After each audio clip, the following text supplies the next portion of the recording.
ایک دفعہ ایک پارٹیسپینٹ نے مجھ سے سوال کیا کہ مجھے قبر کا خیال بہت آتا ہے، مجھے موت کا خیال بہت آتا ہے اور بڑا فریکوینٹ آتا ہے، تو یہ کیسا ہے؟ اور پھر اس نے مزید اپنی بات میں اضافہ کرتے ہوئے کہا کہ یہ تو اچھی بات ہے نا، اگر مجھے قبر کا خیال آ رہا ہے، کیونکہ ہمارے یہاں ایک بات کہی جاتی ہے کہ بھائی اپنی قبر کو یاد رکھا کرو۔ تو میں نے کہا کہ یہ دیکھیں، یہ کانٹیکسٹ ڈیپینڈنٹ ہے، سوال یہ کہ یہ کن حالات میں یہ خیال آپ کو آ رہا ہے۔ اگر تو یہ خیال آپ کو کوئی گناہ کرتے ہوئے آ رہا ہے، کوئی برا عمل کرتے ہوئے آ رہا ہے، تو بالکل صحیح ہے، یہ نشاندہی کرتا ہے کہ آپ کے اندر ایمان موجود ہے، ٹھیک ہے، یہ تقاضا ہے اس کا، تو آپ اس عمل سے رک جاؤ گے۔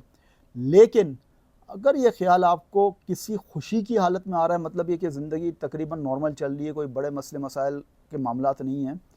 اور پھر بھی یہ خیال مسلسل آ رہا ہے آپ کو، تو یہ صحیح بات نہیں ہے۔ اور اگر کوئی غم کی کیفیت ہے، کوئی مشکلات کی کیفیت ہے، اسٹرگل چل رہی ہے لائف کے اندر، اس کے اندر یہ خیال آ رہا ہے مسلسل، تو بھی یہ صحیح بات نہیں ہے۔ یہ دونوں کنڈیشن، خوشی کی حالت میں اور غم کی حالت میں اس خیال کا آنا، یہ انڈیکیٹ کرتی ہے کہ آپ ایٹ رسک آف ڈپریشن ہیں، ایکیوٹ کرونک ڈپریشن کی طرف آپ جا سکتے ہیں۔ اور یہ یعنی یہ میسج ہے کہ چاہے وہ خوشی کی حالت میں آ رہا ہے تو میسج آپ کو یہ جا رہا ہے کہ یار کیا رکھا ہے زندگی میں، اور اگر غم کی حالت میں آ رہا ہے تو آپ اس غم سے کوپ نہیں کر پا رہے، اس سے باہر نہیں نکل پا رہے، تو آپ کا ذہن آپ کو یہ میسج دے رہا ہے کہ مرنا جو ہے از اے وے آؤٹ۔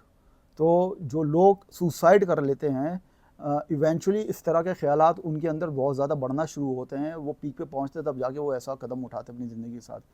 تو اگر آپ میں سے کسی کو اس طرح کا ہے تو please consult some professional help لینے کی ضرورت ہے آپ لوگوں کو، اور یہ خیال رکھیں کہ اپنے ارد گرد کہ آپ کے ارد گرد کے جو لوگ ہیں ان کو بھی اس طرح کی کوئی معاملات نہ ہو رہے ہوں، ٹھیک ہے، تھینک یو۔